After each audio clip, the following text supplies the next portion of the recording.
अपने आप को जानना सीखें।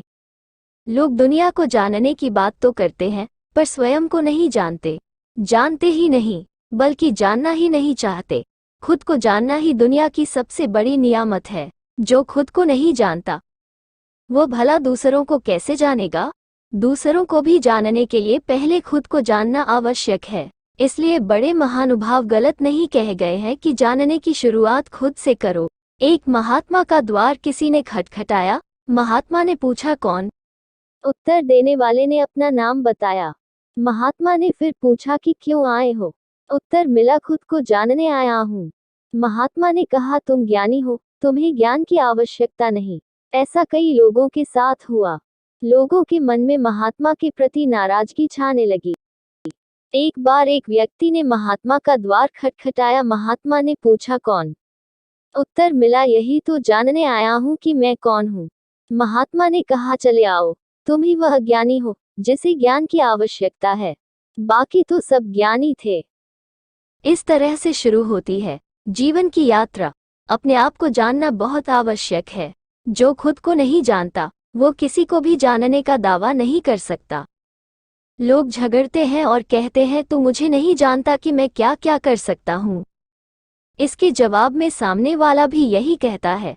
वास्तव में वे दोनों ही खुद को नहीं जानते, इसलिए ऐसा कहते हैं। आपने कभी जानने की कोशिश की कि खुदा और खुद में ज्यादा फर्क नहीं है?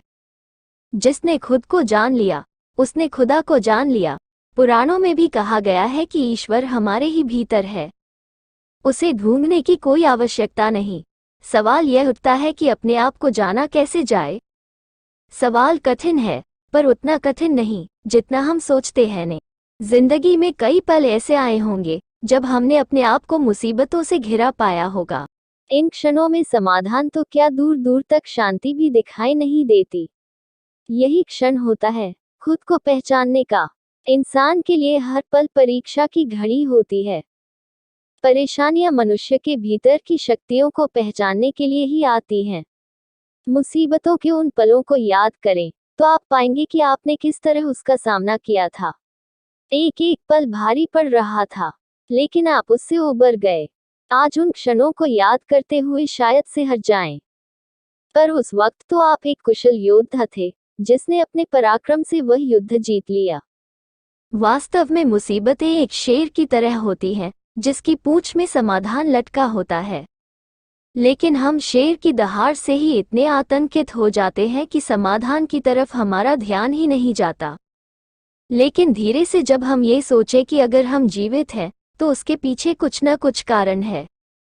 यदि शेर ने हमें जीवित छोड़ दिया तो निश्चित ही हमारे जीवन का कोई और उद्देश्य है। उस समय यदि हम शांति से उन परिस्थितियों को जानने का प्रयास करें तो हम पाएंगे कि हमने उन क्षणों का साहस से मुकाबला किया।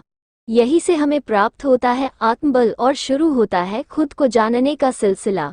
हम याद करें उन पलों के साहस को, कैसी सूझबूझ का परिचय दिया था हमने।